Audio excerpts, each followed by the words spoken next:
Bonjour et bienvenue sur la chaîne Cyril et ses jeux, j'espère que vous allez bien.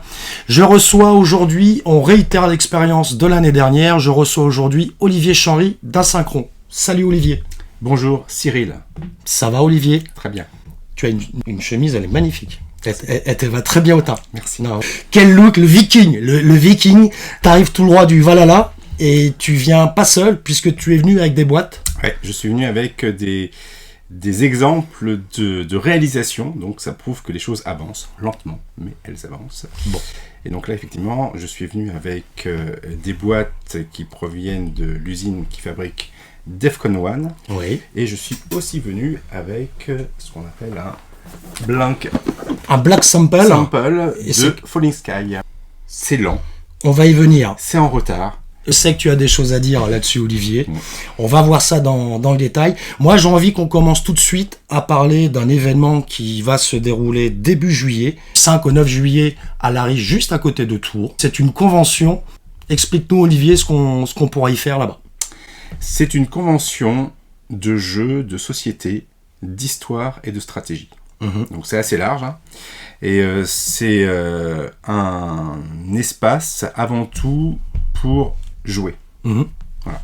C'est pour jouer avant tout. Donc c'est pas un festival, c'est ouvert à tous, mais avec un système de réservation de table. Oui. Le principe étant que quand on arrive le matin à 9h, on sait à quel jeu on joue, où il se trouve, on s'installe et on joue. Voilà.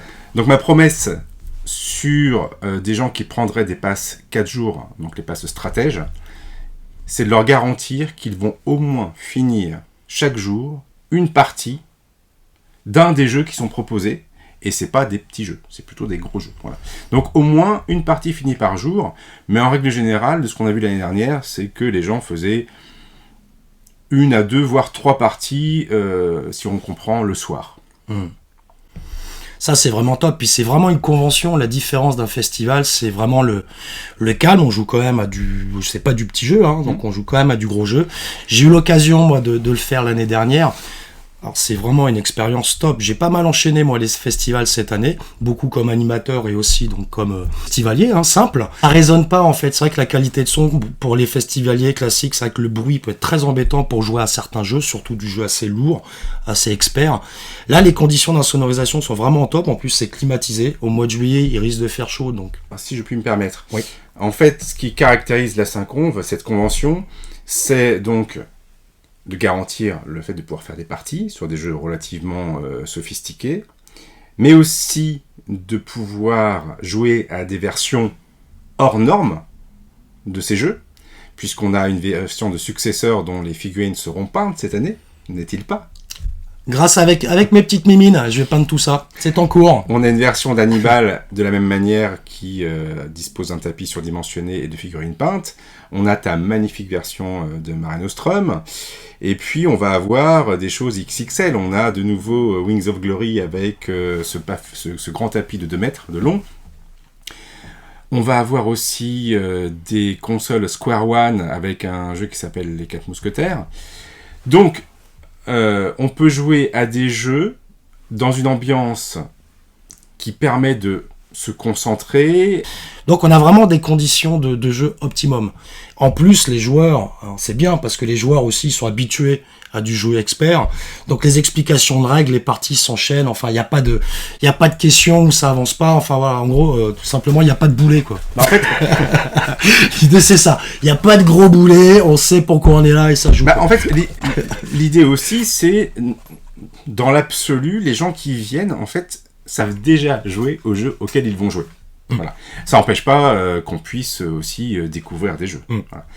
Donc il y a toute la partie de la programmation que vous pouvez retrouver en ligne, avec... Donc sur le site de l'Asynchron, voilà, directement, ou sur le site d'Asynchron. Donc voilà, je vous disais, là, on a la venue de quand même Phil Eklund, qui est l'auteur de BIOS Origin, de la série des BIOS, et de High Frontier aussi, je crois, qui vient de Suède. Et puis on a une partie de méga civilisation à 18 qui est organisée le week-end. Donc pour l'instant, on dépasse la dizaine de participants. Ah ouais, il y a déjà au moins 10 participants sûrs sur le jeu, quoi. On donc, est quoi il reste un mois, donc il reste encore un mois, voilà. Mais même si la partie, elle se fait à 12... ça va déjà être énorme, mais il reste encore de la place pour le Megaciv. Donc pour rappel, Megaciv, c'est 2 jours, le samedi et dimanche, on s'inscrit en amont, et pendant 2 jours, on va jouer à Megaciv, on fait que ça. Et c'est animé par Jean-Michel Grosjeu, qui maîtrise parfaitement ce jeu. Et qui a fait sur sa chaîne, d'ailleurs, une super explication de Megaciv aussi, je crois. Tout à fait. Donc voilà, on va jouer à des jeux qui sont déjà sortis, mais on va aussi jouer à des jeux qui ne sont pas encore sortis. C'est-à-dire, par exemple, on aura le prototype de Quatermaster Eastfront. Alors c'est intéressant puisque on décline la série Quatermaster avec une version à 2 joueurs. Alors le problème de Quatermaster, c'est un super jeu, mais il y a un problème. Le problème, c'est que idéalement, il faut y jouer à 6. Oui. Et à 6, vraiment, la partie, elle dure 2 heures. C'est génial, ça va très vite. Sauf que quand vous commencez à jouer à un jeu, c'est hyper dur de trouver 5 autres joueurs comme ça, clac. Après, on a contrat et se joue aussi Quatermaster. Mais là, il faut gérer les 3 decks. C'est ça. C'est-à-dire que ça demande... En fait, il faudrait d'abord jouer à 6. Et puis quand on a joué toutes les nations, et ben là on peut jouer à 2. Sauf que quand tu achètes le jeu, tu as plus de facilité à jouer à 2 qu'à 6. Donc on est un peu... C'est un peu embêtant, voilà. Bon, bref. Enfin, en tout cas, celui-ci va reprendre en détaillant un peu les mécanismes, va reprendre l'esprit du Quatermaster, et là ça se jouera à 2, ça c'est cool.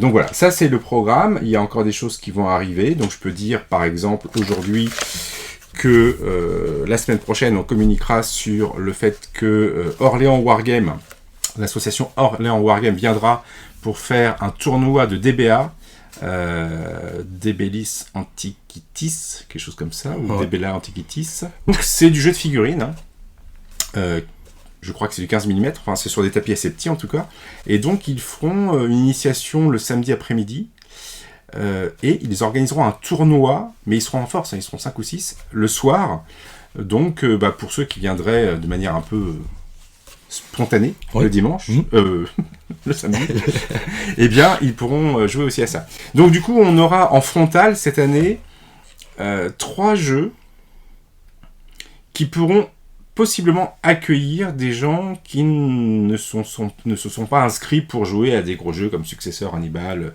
ou Falling Sky, ou Defcon, etc. On aura Wings of Glory, parce que là c'est Première Guerre mondiale, donc aviation Première Guerre mondiale. On est dans un système assez ouvert, on peut presque rentrer dans une partie, et puis au bout d'une heure sortir de la partie, c'est pas très dérangeant. Oui. On aura donc DBA, et on aura aussi donc 2 tables de Square One avec les 4 mousquetaires, où là, c'est un jeu assisté par tablette. Je suis curieux. Alors moi, tu sais que je suis pas convaincu par ce système. Je suis curieux de voir un peu ce que ça donne. Ce qui nous manque comme jeu, qu'est-ce qu'on n'a pas vu ? Il y aura un tournoi de Twilight Struggle aussi. Oui, alors il y aura un tournoi de Twilight Struggle. Alors on peut détailler le programme un peu plus peut-être. Il n'y a pas de souci. Je t'invite à le détailler un peu plus, ouais. Alors de quoi on n'a pas parlé ? Alors, donc Defcon 1. Alors Defcon 1, je ferai peut-être comment dirais-je, le parallèle avec la production du jeu. Parce que j'ai eu encore quelques petites complications, bref. Alors tu peux juste nous expliquer donc c'était le bateau devait partir le 9 juin. Ouais. Nous sommes en juin 2023, pour rappel. Alors la vidéo elle devrait être mise en ligne mi-juin à peu près 2023. Le bateau devait partir le 9 juin, mais apparemment, tu as eu un retour, toi, pour tester tout simplement le matériel. Un retour d'usine. Voilà. Ouais. Les boîtes que tu vois là, c'est les boîtes qui viennent de l'usine. Donc en fait, ça veut dire quoi ? Ça veut dire que quasiment tout a été produit déjà. Donc là, on est dans la phase où on va assembler, et on est dans la phase où on regarde avant d'assembler et d'envoyer s'il n'y a pas quelque chose qui ne va pas. Voilà. Et il y a encore 2-3 petites choses à régler. Bon, voilà. Donc du coup, le bateau devait partir vendredi hier. Le 9. Et ce sera probablement dans 1 ou 2 semaines, du coup. Voilà. Oui, comme ça retarde pas trop quand même. ça retarde de quelques Non, mais semaines au pire. Oui, alors je sais que j'aimerais bien passer à autre chose. ceux qui ont souscrit à DEFCON soient livrés, et voilà, on Ouais. passe à autre chose. Mais là, vraiment, DEFCON 1, oui, ça va arriver là, Ouais. très prochainement. Donc on va regarder un peu ça tout à l'heure. Oui. Le truc, c'est que malgré tout, je ferai venir par avion un minimum d'exemplaires pour que les personnes qui viennent à la Saint-Conve Oui. et qu'on souscrit à DEFCON Mhm. puissent repartir avec leur jeu Ah. signé par Florian. Voilà. D'accord, Donc, d'accord. c'est encore un avantage et un intérêt à venir à la Saint-Conve. Mhm. Vous pourriez récupérer votre DEFCON en avant-première signé par Florian. Donc ça, c'est sûr, les boîtes sont dispo à la Saint-Conve. Non, signées en par- fait, rien n'est jamais sûr. Oui, enfin, c'est comme ça que c'est prévu. Non, mais... Ce qui est prévu, Oui. c'est que j'en fasse parvenir par avion. Mhm. Mais après, Sauf si l'avion se crache. Alors, le programme DEFCON, on a parlé des 4 mousquetaires, tournoi de Oui. Twilight Struggle. voilà. Donc là, il y a un tournoi de Twilight Struggle. Alors, les modalités, c'est 2 rondes de Twilight Struggle le samedi et 2 rondes de Twilight Struggle Red Sea le dimanche. Donc, Mhm. ça fait 4 parties. Ah oui, ouais. Voilà. Écoutez, si vous voulez participer au tournoi de Twilight Struggle, venez donc à Tours. Hein. Il y aura 4 parties de proposées. Sachant qu'on a une dotation de 300 € en jeux qui seront fournis par Asynchron et Pixie dans la boutique éphémère. Voilà, donc ce que je veux dire là, c'est que dans la boutique éphémère, on va vendre des jeux, des packs, tout ce qu'on veut, de produits qui viennent d'Asynchron et de Pixie. Mhm. Eh bien, il y aura une dotation d'une valeur de 300 €. On pourra dire, par exemple, tiens, le premier, il a, je sais pas moi, allez, 150 € en bon d'achat. Oui, voilà, c'est une dotation globale, c'est pas 300 € pour celui qui gagne le tournoi, hein, c'est Non, global, l'idée, et c'est qu'on après, va- il faut voir comment on va répartir On va tout ça. récompenser tout le monde, je pense. Oui, ouais, ouais. Ok, Voilà. Donc, la partie de méga civilisation, ça, c'est un truc on en a parlé. absolument mais à découvrir. On aura donc une première version française de BIOS Origins, qui est un jeu de civilisation qui est magnifique. Donc il y a Phil Eklund qui vient exprès en guest star Tout à fait. pour venir participer, expliquer, voilà, superviser un peu le Exactement. dossier. Donc on a des experts. C'est ça qui est bien, c'est qu'en plus on a des experts. On va avoir Roland qui va venir masteriser Ouais, des parties d'Hannibal. Souvenez-vous de Roland, j'ai mis une partie commentée avec Roland sur ma chaîne, le bougre. Voilà, mais donc la 3e partie d'ailleurs d'Hannibal sera montée très prochainement, avant la 50, pour bien vous rendre compte justement du jeu et aussi vous rendre compte du comportement fortement désagréable de Roland. Un peu mauvais joueur, Roland. Clin d'œil à toi, on se voit à la 5. Voilà. Et surtout, Roland va vous présenter, vous accompagner pour bien vous expliquer tout ce jeu où il y a une certaine complexité. Donc il sait être pédagogue hein, quand même, il sait aussi se mettre à niveau, vous expliquer toutes les mécaniques super intéressantes de ce jeu que moi personnellement j'adore. Dans le même genre, on va avoir Franck, dit Monsieur Successeur, l'homme aux plus de 100 parties de Successeur qui sera là pour de la même manière animer à partir de vendredi matin des parties de Successeur. Donc si vous voulez jouer à Successeur le jeudi, ne vous en faites pas, on pourra quand même aussi vous aider. Néanmoins, ça reste toujours dans l'idée que les gens qui viennent jouer au jeu les connaissent à minima. Oui. Alors il y a des jeux pour lesquels c'est pas nécessaire de les connaître. Par exemple, DEFCON 1, vu qu'il n'est pas encore sorti, Florian va animer, va expliquer les règles. Voilà. Mais dans la mesure du possible, c'est bien de connaître les jeux. Donc on va voir aussi Morgane qui va nous présenter Pendragon. Pendragon, alors là je suis très curieux de découvrir.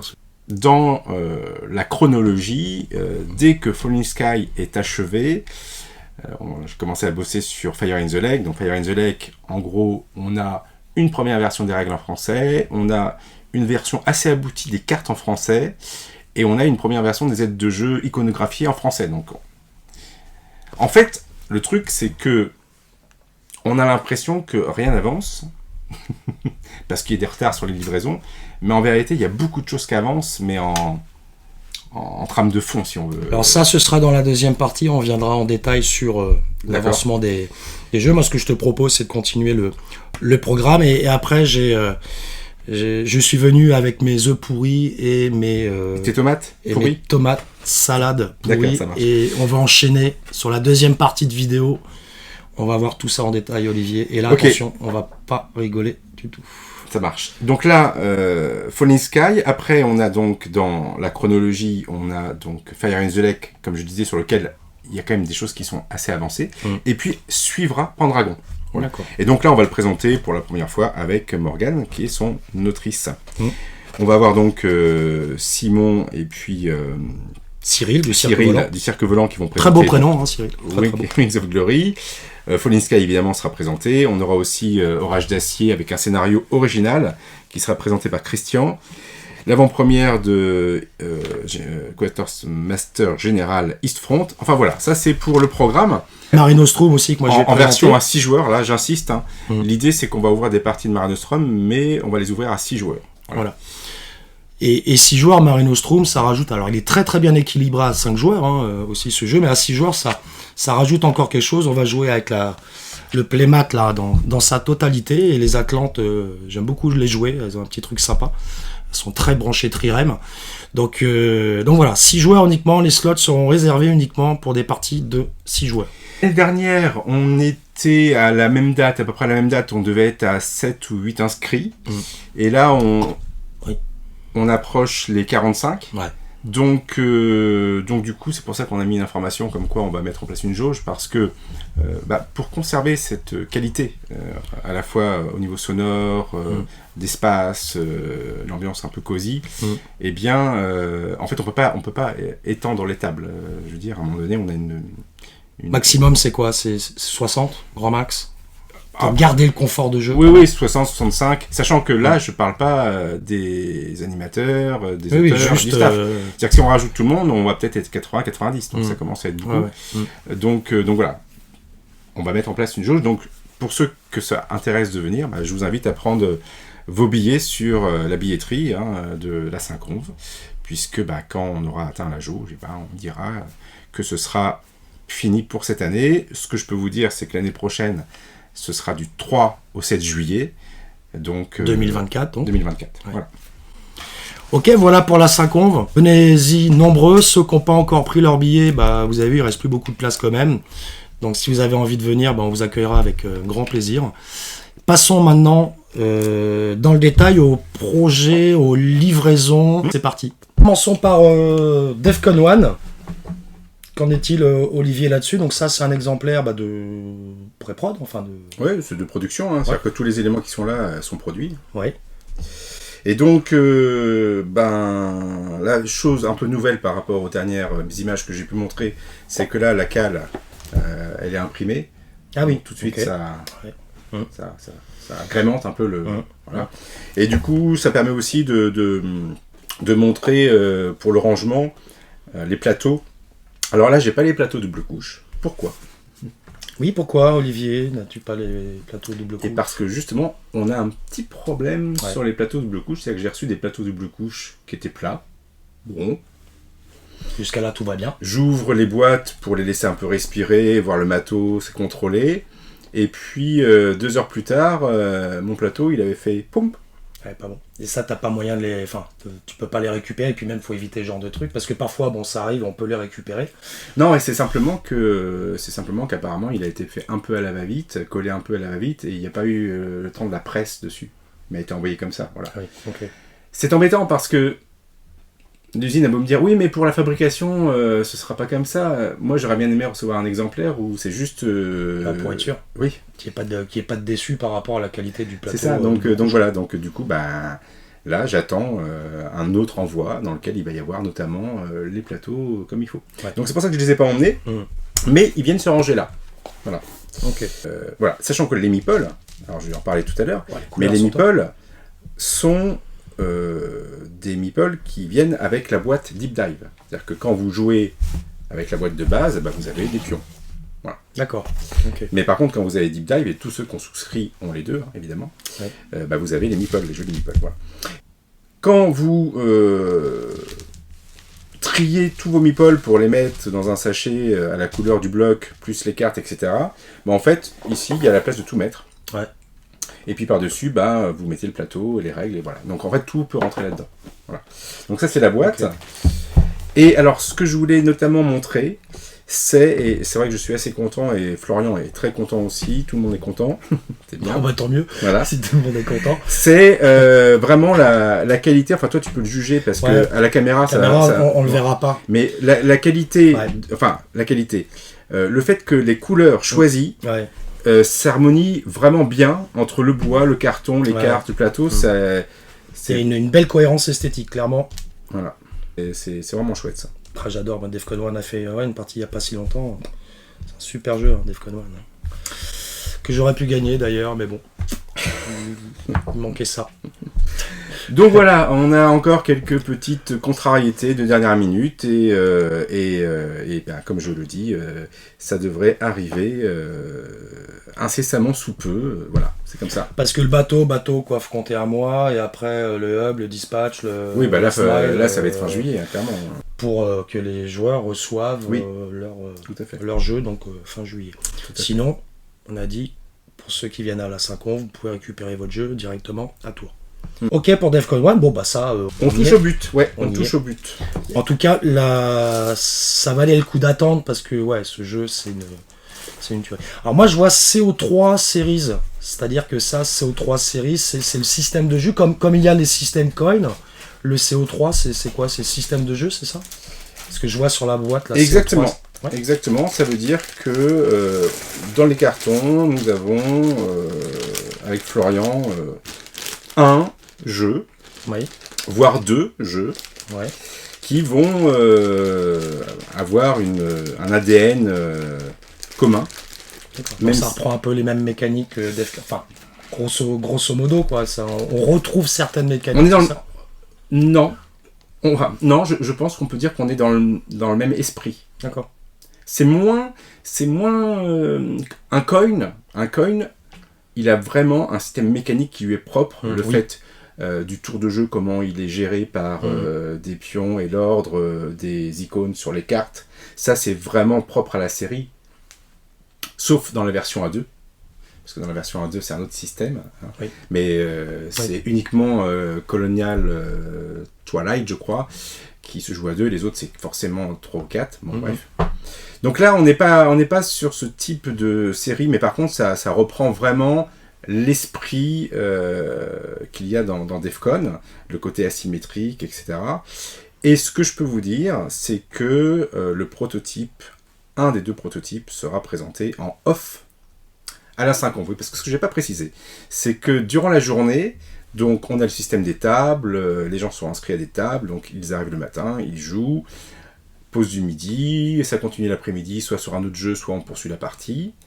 Et puis, le midi, en fait, on a un système de service avec des assiettes froides, mais tout est fait maison, pas par moi. mais tout est fait maison. Donc, on va servir, et on sert, en fait, table par table. C'est-à-dire qu'on vient chercher les gens pour que ils sont en train de jouer, ils vont venir manger, donc ils vont continuer à discuter de leur partie, et puis ils vont repartir jouer. Donc, c'est glissant comme ça, donc voilà. Par contre, le soir, on ferme la salle à 19h, et on la réouvre à 20h30.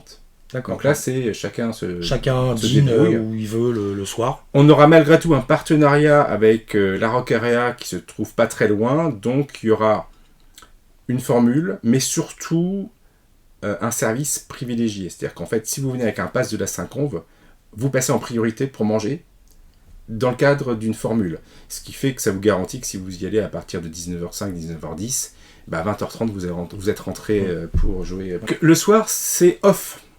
Ça veut dire que des gens qui viendraient possiblement avec un jeu qui n'est pas du tout dans le programme et ont envie d'y jouer avec d'autres peuvent le faire. Ah d'accord, ok. Tu peux venir avec ton jeu pour jouer le soir si tu veux aussi et trouver des partenaires de jeu. C'est off. Alors ça va être à mon avis assez limité, mais pourquoi pas. Pourquoi pas. Et on pourra jouer à des protos aussi. Et on pourra jouer à des protos. Et donc on pourra jouer à un proto qui se nomme ERA, E-R-A, et qui fait partie de la CO3 série. D'accord. Voilà, le off, c'est à la fois un espace où ceux qui étaient animateurs dans la journée, pour le coup, peuvent se faire plaisir parce que là, ils ne sont pas en charge de quoi que ce soit. Ils peuvent faire autre chose, jouer notamment. Et puis, on va pouvoir avoir accès à des prototypes. Et puis, on pourra même jouer à des jeux qui ne sont pas dans le programme parce que quelqu'un a apporté un jeu, il veut y jouer. Voilà, bon, ça, c'est le off. Et ça se passe jusqu'à minuit. Ouais, c'est jusqu'à minuit. Bon, ça va. Voilà. Parce que 9h le lendemain matin, on est là, on est chaud. C'est ça. Dès 9h le lendemain matin. C'est ça, exactement. Ok pour Defcon 1. Bon, écoute, allez, encore un mois de Allez, peut-être 2 mois, grand maximum de patience, plutôt pour ceux qui viennent à Tours, comme j'ai précédemment dit. Allez, touche au but. C'est un super jeu Defcon, j'ai hâte d'y rejouer encore, avec mes potes aussi. Parlons de Falling Sky. Alors, qu'est-ce qu'on a sur Falling Sky, Olivier? On a quand même au moins un blank sample. Ouais. C'est pas rien. Parce que, en fait, la plupart des fichiers sont prêts. Les fichiers français sont quasiment tous prêts. On est en phase d'ultime relecture, notamment sur les règles et les aides de jeu. Mhm. Mais les cartes, c'est bon. Et puis donc, voilà, ça va ressembler à ça, Falling Sky, avec l'illustration de couverture, évidemment.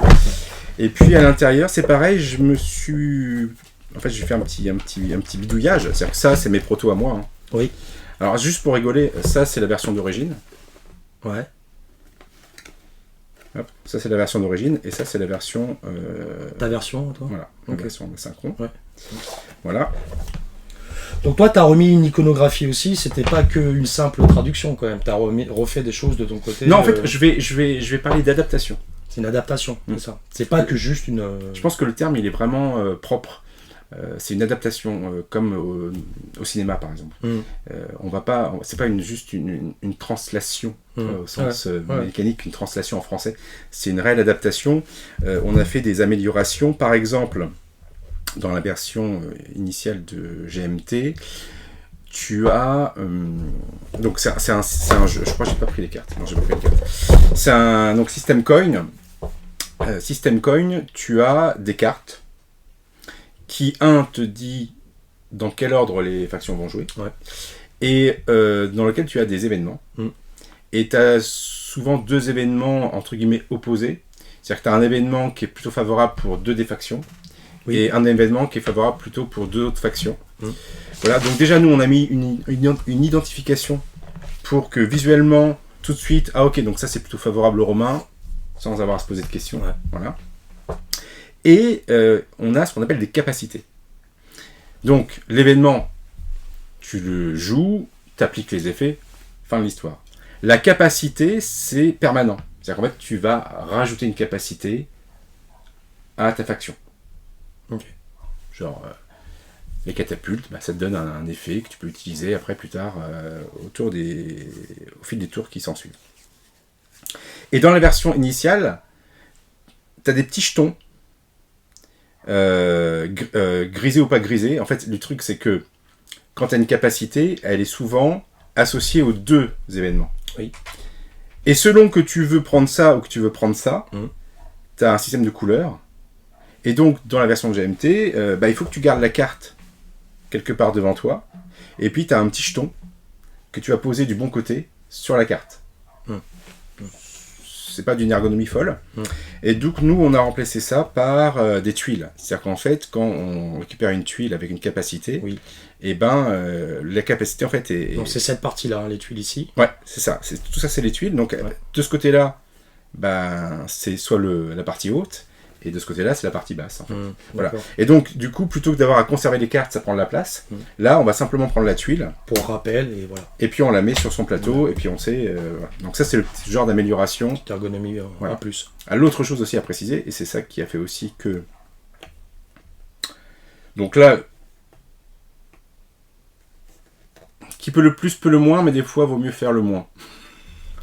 Parce que j'ai voulu faire Falling Sky et Ariovistus, ça avait du sens pour plein de raisons, mais en vérité c'était assez complexe derrière, parce que comme j'ai assemblé les 2 dans le même livret, c'était logique de faire ça, parce que GMT, eux, ils ont fait Falling Sky, et puis après, bien après, ils ont fait l'extension. Donc, ils ont été obligés de réimprimer des trucs. Alors que moi, comme j'ai tout fait ensemble, j'ai fait une économie d'échelle. Oui, bien sûr. Il y a des choses que je n'avais pas besoin de réimprimer, on a optimisé. Mais sauf que du coup, c'est quand même un peu pointu à écrire en français de manière à ce que les gens s'y retrouvent entre c'est Ariovistus, c'est pas Ariovistus, etc. Bon, voilà. Bref. Parce que là, il y a des gens qui attendent leur jeu depuis un moment quand même. Là, on peut espérer... il y a beaucoup de retard, là, je crois qu'on est à 3 ans de retard quand même. Oui. Là, donc c'était une campagne Ulule de 2019, je crois, pour rappel. C'est possible. 2019-2020 peut-être, mais on doit être sur du 3 ans de retard, donc peut-être fin 2019, je sais plus trop. En tout cas, il y a 3 ans de retard. Est-ce que pour tous ceux qui attendent leur jeu et qui doutent d'Asyncron aujourd'hui, parce qu'il y a des gens qui se disent, on n'aura jamais notre jeu, de toute façon Asynchron c'est fini, ça fait trop longtemps. Tu rassures encore ces gens-là en disant Falling Sky ils seront livrés, hein, c'est ça. Le truc c'est que Asynchron existe depuis 2008. Ouais. Et jusqu'à preuve du contraire, on a livré tous nos projets depuis 2008. Voilà. Ouais. Donc on peut douter maintenant, mais enfin bon, on pouvait douter il y a 10 ans, on pouvait douter il y a 8 ans, on pouvait douter il y a 4 ans. Ouais, mais après, à partir du moment où il y a des exemples aujourd'hui, où des éditeurs ont livré aussi tous leurs jeux, et puis il y a un moment, ils peuvent plus, quoi. Donc peut-être que certaines personnes qui nous écoutent se disent, c'est peut-être le moment où Asynchron ne pourra pas livrer, c'est-à-dire qu'on nous mène en bateau, et que là, on nous dit, il y a ça, mais en fait, on n'aura jamais notre jeu. Écoutez, j'espère que vous l'aurez, parce que moi, j'ai déposé un acompte pour avoir ça, donc ça m'ennuierait de perdre l'acompte que j'ai déposé. Donc, ce serait ballot. Hein, puis bon, il y a un Italien aussi qui est dans la balance, donc l'Italien, il faut que je lui facture aussi les jeux, donc j'aimerais bien récupérer l'argent de l'Italien. Enfin bon, il y a plein de choses qui font que le jeu va arriver. Hein. C'est juste que ce qu'il faut entendre... Et là, par contre, on peut arriver à un sujet un peu plus intéressant, si j'ose dire. Ouais. C'est que... c'était très intéressant jusqu'à présent. Hein. Non, mais j'aime bien dire ce genre de truc. Non, mais c'est pour mettre en perspective, de savoir si l'activité qui consiste à éditer ce genre de jeu en français est pérenne. La vraie question, elle est là, en fait. On touche un sujet là, oui. Voilà. Peut-être que non. Voilà. Est-ce que il y avait d'ailleurs une question, moi j'avais demandé sur un forum spécialisé de m'envoyer quelques questions. D'ailleurs je m'attendais à plus de questions, donc on n'a pas eu tant que ça, mais bon, je vais en profiter pour les poser. Il y avait une question qui parlait de BIOS Origin, où il y avait beaucoup de joueurs déjà qui avaient la VO, en fait, et ça rejoint tout à fait ce que tu viens de dire. Est-ce que se spécialiser aujourd'hui sur le marché du jeu, sur de la VF, sur ce type de jeu, est-ce que c'est pérenne, est-ce que c'est une bonne idée? Parce que les gens, les spécialistes, hein, là on est vraiment sur du gros gamer, sont déjà équipés, ils ont déjà la VO. En fait, je pense pouvoir dire maintenant que non. C'est quoi l'idée? C'est-à-dire que là tu es en train de nous dire, parce que tu parlais de Fire in the Lake, tu parlais tout à l'heure de Pendragon, quand on a présenté la Syncove, on est typiquement dans ce genre de jeu, c'est-à-dire que... les gens qui ont la VO, donc peut-être que c'est un projet, mais peut-être c'est quelque chose qui ne va jamais aboutir, ça reste juste un souhait, et on sait que finalement ce jeu-là en boutique il n'y aura pas de succès, ça va faire un bide, il n'y aura pas suffisamment de ventes, et Asynchron ne sera pas pérenne, et il n'y aura pas suffisamment de trésorerie qui feront qu'on pourra gagner de l'argent avec ce type de jeu. C'est-à-dire que là, en gros, tu rends service aux joueurs qui ont envie d'une VF. Tu rends service, là, t'es un philanthrope. En gros, t'es en train de me dire que t'es un philanthrope. Ouais, c'est pour ça. Et comme je peux pas être philanthrope, c'est pour ça que je m'oriente sur une autre activité en parallèle, qui sera, elle, rémunératrice. Oui. Voilà. Donc, principalement de la prestation de services autour du team building et du jeu. Voilà. Pour justement pouvoir continuer à faire des jeux qui rapportent pas d'argent. Clairement. D'accord. Donc l'idée, c'est quand même faire en sorte que Asynchron soit juste à l'équilibre, au mieux, en espérant, au mieux. C'est ça depuis que le tribunal nous a accordé un plan de redressement, un plan de continuation plus exactement. Donc ils ont considéré qu'il y avait matière A. Ouais. Il y a matière A, mais on est sur une corde raide. C'est-à-dire qu'il y a matière A, mais à la moindre erreur, ça pète. Ouais. Voilà. Cette observation, elle dure combien de temps moi là, je suis engagé on est engagé sur 10 ans avec Asynchron, sachant que les 2 premières annuités ont déjà été remboursées, donc il reste 8 ans encore. J'espère que ça va aller, parce que bon, je pense qu'il y a beaucoup, moi je l'ai vu souvent en commentaire, moi ce que j'ai vu, c'est-à-dire que la ligne éditoriale à Asynchron, elle est très appréciée. Asynchron est quand même bien apprécié pour la qualité de ses jeux et la qualité d'édition. En revanche, toi, ce qu'on te reproche, Olivier, souvent, c'est venu aussi dans les commentaires, c'est le fait de pas communiquer, ou alors quand tu communiques mal, en gros, même parfois antipathique. Communicant, c'est un métier. Est-ce que toi, moi je réitère encore ma question de l'année dernière, parce qu'on m'a dit, Cyril, l'année dernière t'as été trop gentil. T'as été trop gentil avec Olivier, t'as eu le mérite de poser des questions, mais t'as pas eu les réponses. Donc là tu donnes un petit peu de réponses quand même. Est-ce qu'on pourrait pousser un peu plus dans le sens où pourquoi toi aujourd'hui tu ne communiques pas? Pourquoi tant de silence? Parce que c'est aussi du respect envers des gens qui ont fait confiance.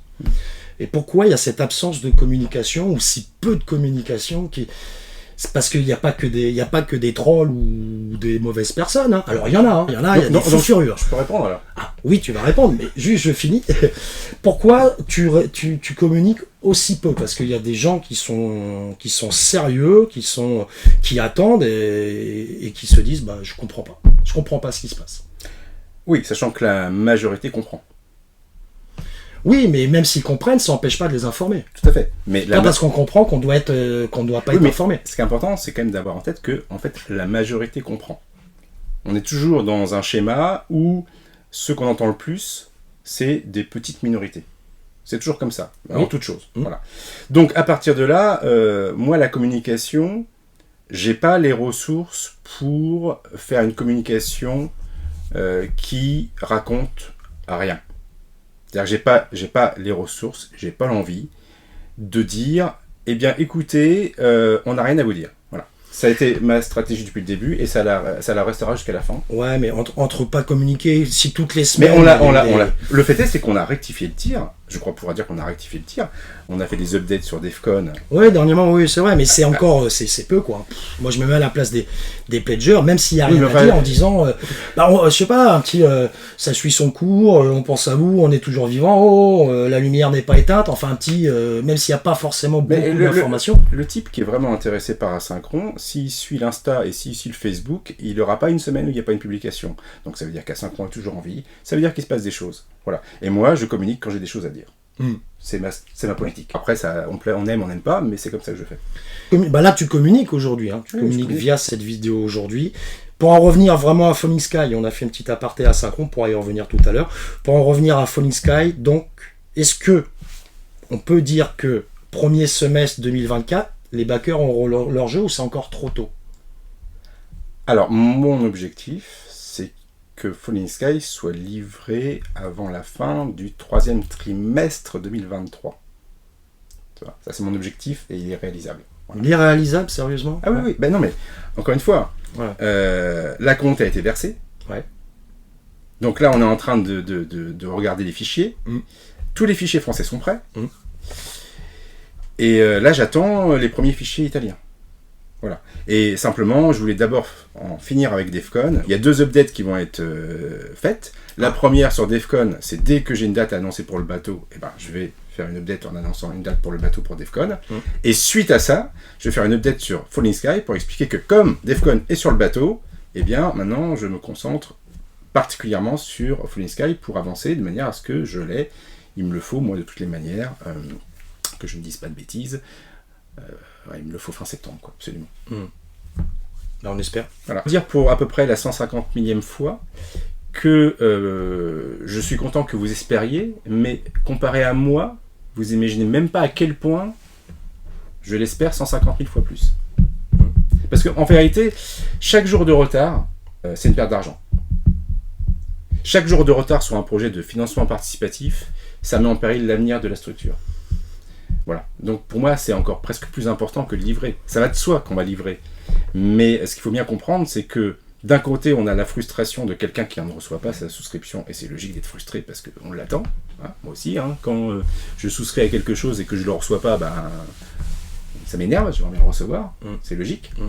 Mais à côté de ça, en vérité, la vraie problématique, c'est que chaque jour qui passe et sur lequel je n'arrive pas à avancer comme je veux, ça me pose des problèmes, quoi. Alors, dernier jeu, on pourrait parler, Defcon va être livré, on a parlé. Falling Sky, on espère aller au plus tard fin de l'année, mais peut-être septembre-octobre. Fief, les figurines de Fief pour l'outre-Atlantique, c'est bien ça? Alors ça, c'est un véritable pot de pu. Et qu'est-ce qui s'est passé avec ça, patron? C'est quoi l'histoire? Parce que moi j'ai reçu les figurines, j'avais baqué à l'époque, je les ai reçues, mais il y a au moins plus d'un an déjà. Alors on était déjà évidemment très en retard sur la livraison, parce qu'il y a eu plein de choses qui se sont passées. Et en fait, pour ce qui concerne les figurines, je n'ai pas réussi à trouver un partenaire qui me permette... ça aurait été idéal, par exemple, que ce soit Academy Games qui s'en occupe, voire Ares. Mais bon, ça n'a pas été possible. Du coup, j'étais obligé de trouver un logisticien. En l'occurrence, c'était Quartermaster Logistics. Et puis, ça a traîné, il y a eu des complications dans le fait d'emmener les figurines aux USA, le transport, ça a été un enfer, les douanes, enfin... Un aspect millefeuille qui fait que à chaque fois c'est très compliqué. Et puis finalement, quand Quartermaster Logistique nous a dit que il y en avait pour plus de $10 000 à envoyer 200 souscriptions, c'était pas possible quoi. Donc fort heureusement j'ai trouvé une autre solution. T'as demandé une rallonge? Il y a une rallonge de demander. Alors pour, ça effectivement ça a été plus dans l'esprit de nous aider, parce que de toutes les manières on est déjà dedans, ouais. Financièrement parlant. Ouais. Donc l'idée c'était de réduire le coût additionnel qu'il fallait payer pour... C'est une rallonge de combien que vous demandez? On a demandé 10 € par personne. Bon, ça va, moi j'ai pris une rallonge de 100 € avec Mythic Game. Donc voilà, et puis beaucoup ont joué le jeu, donc c'est cool. Voilà. Et donc là, ce que je peux simplement dire, c'est que y a une première salve. Donc évidemment que ceux qui seront livrés en priorité, c'est ceux qui ont fait une donation. Voilà. Donc il y a une première salve d'environ 100 envois qui est en instance là. C'est chez le partenaire qui est censé les envoyer. Donc là, d'un jour à l'autre, soit ça a commencé, soit ça va commencer d'un jour à l'autre. Ce qui fait que d'ici, je sais pas moi, fin juillet, j'imagine, ça, ce sera soldé, quoi. On aura... Ouais. Voilà. L'idée, c'est d'arriver, j'espère arriver, en fait, à la rentrée. Voilà, ce qui me ferait plaisir. Voilà. Ce qui me ferait plaisir, c'est d'arriver début septembre avec, Defcon, ça a été livré, Fief, ça a été livré, et Falling Sky est sur le bateau. Oui, ce serait bien. Ça, c'est bien. Ouais, ce serait bien. Voilà. Ce serait pas mal, ce serait un beau projet, ça. C'est un beau projet. Bon, très bien, Olivier, on a fait le tour. Est-ce que tu avais des choses à rajouter? Est-ce qu'on peut parler... Alors, tu disais, moi, il y a quelque chose, quand même, je voulais revenir dessus, parce que par rapport à Synchron, quand même, tu me dis, en gros, oui, voilà. Donc, l'idée, c'est quand même continuer à Synchron, faire du jeu qu'on aime, à Synchron, parce que j'imagine que toi, c'est des jeux que tu aimes éditer aussi. Donc, on peut parler un peu du futur d'Asynchron, donc même si tu as bien exposé la problématique tout à l'heure, on peut s'attendre à avoir, après Falling Sky, le Fire in the Lake, Pendragon, peut-être donc un jeu en état prototype, donc CO3, le même système de jeu que Defcon, donc tu as parlé de Hera tout à l'heure. Non, pour l'instant, ce qui est certain, sur Asynchron, la volonté sur Asynchron, c'est de poursuivre sur les séries déjà engagées comme par exemple les coins, comme par exemple Conflict of Heroes. Oui. Parce que là c'est pareil.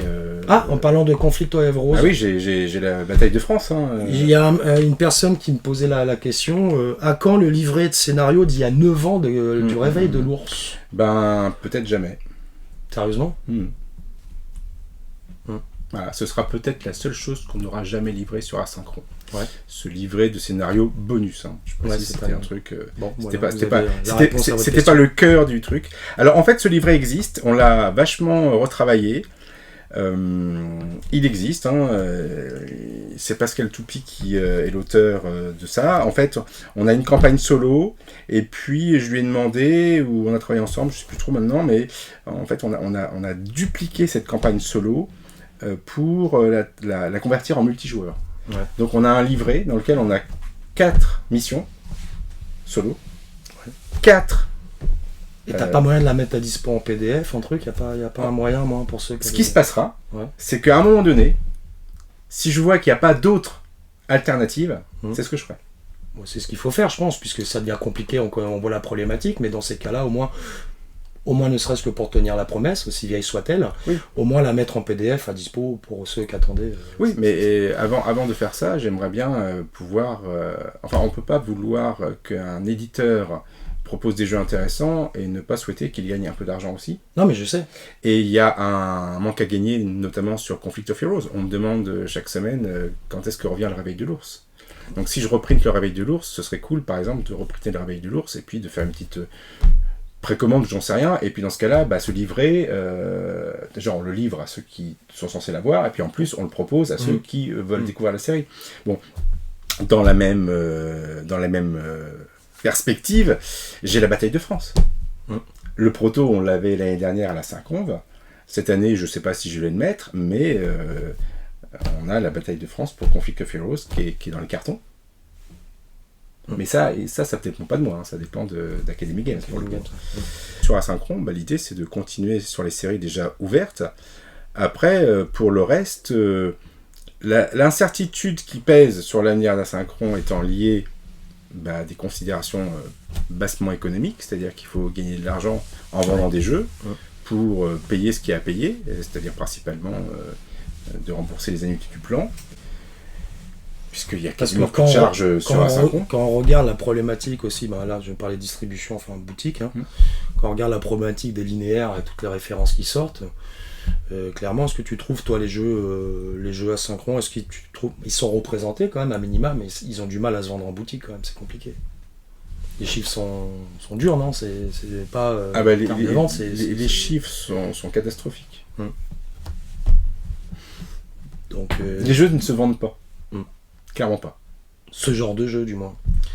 Les jeux que propose Asynchron, ce sont des jeux à thème fort, ce sont des jeux à thème historique, donc forcément ça peut être clivant. Et il y a peut-être ça aussi qui peut arriver, ou cette neutralité pour ratisser le plus large possible et optimiser les ventes. Allez, qui a dit la nature, l'espace, ce genre de thèmes, qui font que c'est pas clivant, et on sait qu'on va, quand on regarde le nombre de jeux sur la nature qui sont sortis dernièrement, ou sur l'espace, c'est incroyable. Donc il y a aussi l'esprit là où toi c'est pas l'idée, c'est le truc.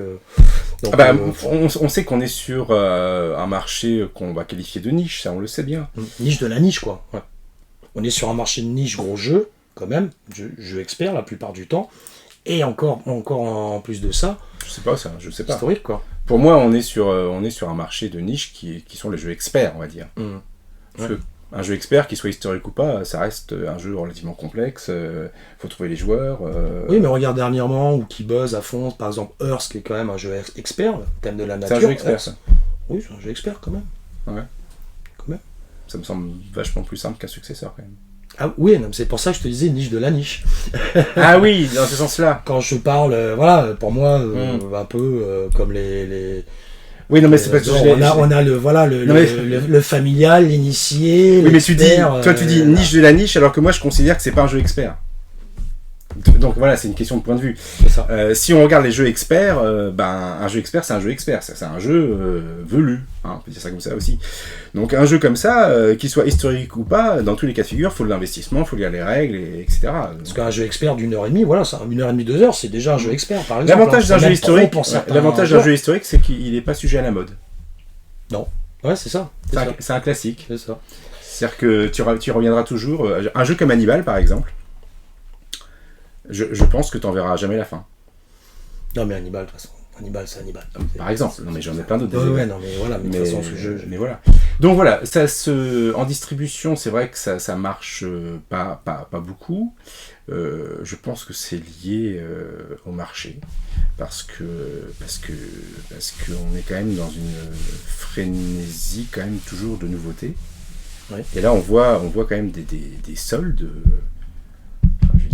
Via les ventes privées, les ventes privées de Philibert, ils y vont pas avec le dos de la cuillère, quoi. Et on parle pas d'éditeurs un peu obscurs, que tout le monde, des éditeurs qui ont pignon sur rue et qui, en gros, ils déstockent, quoi. Ouais.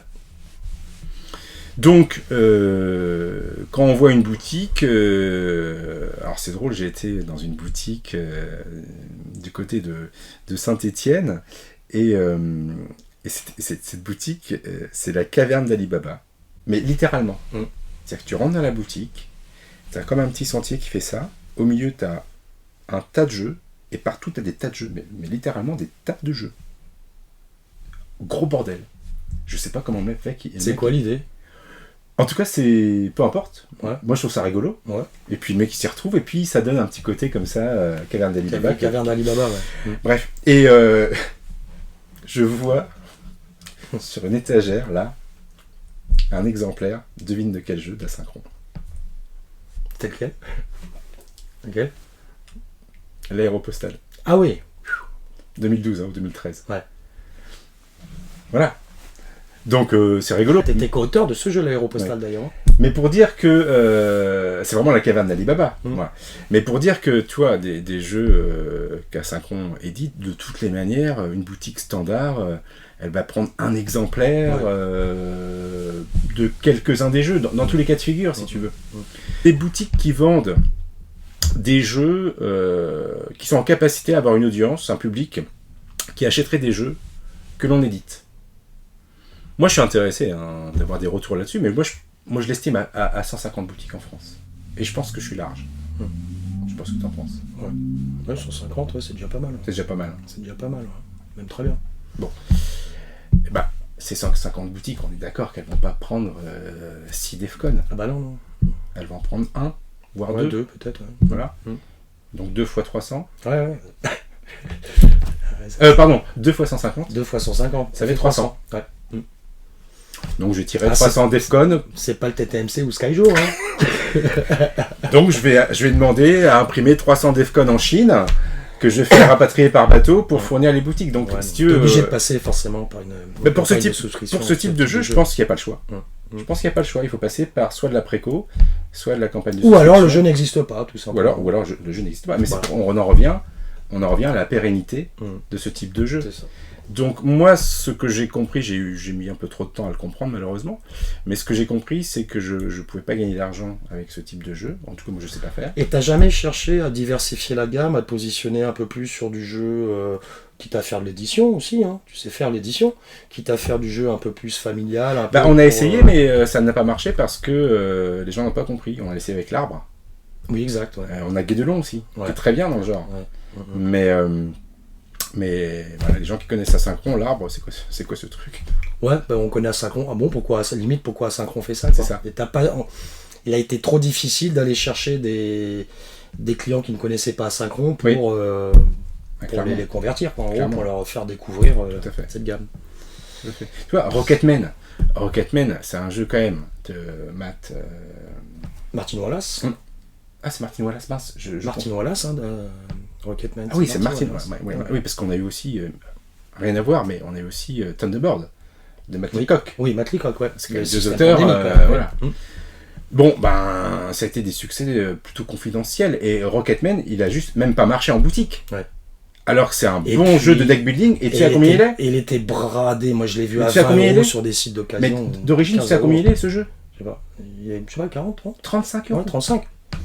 Donc ça reste un prix. Mais tu as ouvert une boîte. T'as un plateau, t'as des cartes, enfin 35 balles. Ouais, c'est très correct. Et parce qu'on peut des fois dire, mais les jeux sont chers. Là, vous avez un jeu de Martin Wallace, un deck building, sur un thème de space opera. Enfin, Mais bradé, moi je l'ai vu à 15-20 € sur les sites d'occasion, tu dis. Oui, mais ce que je veux dire, c'est que t'as un jeu d'un auteur réputé, un deck building sur un jeu qui est. Tu me disais, Martin Wallace, c'est Brass, hein. Tu me parlais des thématiques tendances. La Terre. Ah bah là, on est dans l'espace. Donc en fait, tu as tous les indicateurs qui sont ouverts et ça se vend pas. Mais littéralement, ça se vend pas. J'ai eu les retours, moi, sur le jeu pour continuer à parler de Rocketman. C'est vrai que c'est-à-dire, c'est un système un peu où les gens étaient un peu déçus dans le sens non pas que c'est un mauvais jeu. Moi, j'y ai joué, moi, j'aime bien. Mais le deck, il est vite épuisé. En fait, je suis pas en train de parler de la qualité du jeu. C'est pas le jeu du siècle. Comment veux-tu vendre des jeux qui sont un peu velus, un peu costauds, quand un jeu comme Rocketman, encore je vais insister lourdement là-dessus, mais en fait on s'aperçoit que les jeux aussi ils se vendent mieux en boutique, ou peut-être ils se vendent pas mal en boutique parce qu'il y a eu des campagnes de souscription. Parce que ça fait une sorte de pub en amont, et du coup ça se vend pas mal en boutique. Bon. Rocketman, il y a eu une campagne de souscription qui a plutôt bien marché. C'est un jeu à 35 €. C'est un auteur connu. C'est du deck building et c'est sur un thème tendance. Voilà, qu'est-ce que tu veux faire? Donc si tu veux, quand tu me disais, mais est-ce que t'as pas essayé un peu d'aller sur d'autres... Bah si, mais voilà. Succès mitigé, quoi. Très très mitigé même. Ok Olivier, écoute, je crois qu'on a alors moi j'ai quand même un truc... Est-ce que tu as des choses à... Oui, j'ai un truc je voudrais montrer des choses. Je voudrais montrer deux choses. Future sortie Pixie Game. Voilà, ça c'est Pixie. Pixie m'a demandé de m'occuper de la VF de Twilight Struggle pour faire quelque chose de propre, hein, puisqu'avant c'était pas totalement propre, on va dire ça comme ça. Oui. Donc du coup, on l'a fait, et puis là, la prochaine étape, c'est de faire la version française de Twilight Struggle Red Sea, donc c'est pas une extension. C'est un standalone. Exactement. Donc il est déjà en chantier pour le rendre en français, et puis vous pourrez y jouer. Il y aura 2 prototypes pour la Syncombe. Donc n'hésitez pas à venir. Alors c'est très marrant, si j'ose dire, hein, parce que c'est un jeu de guerre, d'accord. Mais ce qui est très marrant, c'est que c'est un jeu très violent. C'est une version très violente de Twilight Struggle. Mm-hmm. C'est-à-dire que dans Twilight Struggle, il y a quand même l'idée que, il se passe un truc, ou il se passe plusieurs trucs qui sont pas en ta faveur, il y a peut-être moyen de... Mais là, ça se joue en 2 tours. T'as toujours le même système que Twilight Struggle, Ah histoire oui. d'objectif. Hein, pareil, c'est pareil. C'est pareil, mais ça se joue en 2 tours. Donc, l'erreur peut être fatale. Oui. 2 tours, ouais, forcément. Voilà. Et donc, mais c'est hyper rapide. Donc c'est sympa parce que du coup, tu peux faire un aller-retour quasiment. Ouais. Tu vois, donc c'est cool. Voilà. Et il y a un truc qui n'était pas prévu au départ, que j'avais pas anticipé. C'est pour ça qu'il va être très intéressant de l'avoir celui-ci, ou à moins que... Non, c'est bien ça. Ouais, c'est bien. C'est que non seulement c'est donc un standalone, hein, ça se joue dans la Corne de l'Afrique, et ça se joue donc en 2 tours, mais aussi il y a un livret pour jouer en solo. Ah, t'as un mode solo dessus. Il y a un mode solo. Donc c'est pas juste... il y a en plus un mode solo. Okay. Donc ça c'est... pour ceux qui aiment les solos... Eh bien... ça permet de tester le jeu. Moi je suis pas un grand fan de mode solo perso, mais ça me permet de bien tester le jeu et pouvoir mieux l'expliquer encore par la suite. Donc ça me titille. Ouais. Ça me titille beaucoup. Ouais. Pourquoi ? Et pourquoi ? J'allais te poser la question. Pourquoi ça titille autant Alors, Veil of Saigon. Donc, pourquoi ? Parce que c'est une extension pour Fire in the Lake. Mais là, à la différence de Falling Sky, je ne vais pas m'amuser à la faire maintenant. On va sortir Falling Sky, on verra plus tard. Oui. Et en fait, il y a un truc très cool là-dedans, c'est que ça va plus loin que la simple extension pour Veil of Saigon. Alors, l'extension est en elle-même plutôt cool, parce que ça va rajouter des armées blindées. Voilà, donc ça rajoute principalement des armées blindées. Donc ça va amender en fait le jeu de base, c'est-à-dire que si on prend une aide de jeu classique de la série Coin, hein, donc c'est très très sexy, hein, et bien on voit que tout ce qui est surligné en jaune, c'est ce que l'extension amende, modifie par rapport au jeu de base. Okay. Voilà. Okay. Donc ça vient en fait, ça vient altérer le jeu de base avec donc ce que propose l'extension. Voilà. Mais ce qui me titille parfaitement, c'est que on a ça. Ok. Ah, oui, d'accord. Indice pour ceux qui s'y connaissent. Vous pouvez jouer. Système d'initiative.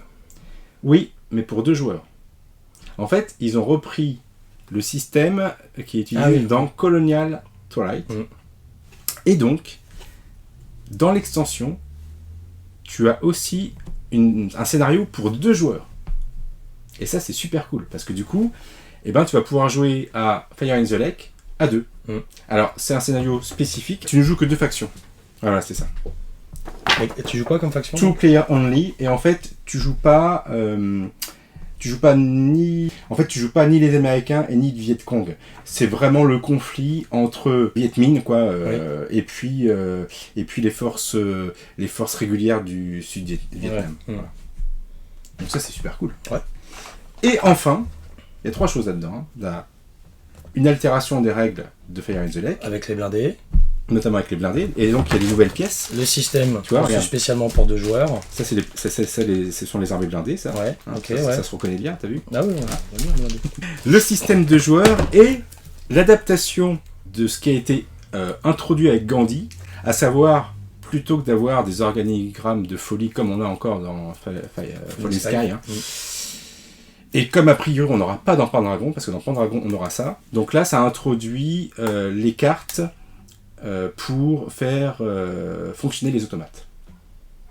Voilà, donc c'est censé être vachement... Alors je ne l'ai pas encore testé, j'ai hâte de le tester pour voir si C'est plus fluide, c'est moins alambiqué, un peu moins... plus facile à utiliser, plus fluide que les automates. Parce que les automates, là, c'est... Peu importe le nombre de joueurs, tu peux rajouter un automate ou 2 automates, ou c'est uniquement pour du solo? Ah non, ça c'est vraiment le système comme pour Falling Sky. C'est-à-dire que tu peux substituer un joueur par un automate. D'accord, ok. Voilà. Et donc du coup, dans Falling Sky, vous pouvez par exemple jouer soit à deux factions chacun, soit chacun une faction, et 2 automates jouent chacun une faction. Oui. Donc voilà, et c'est une très chouette extension, donc évidemment que celle-ci, elle est prévue pour que je la fasse un jour.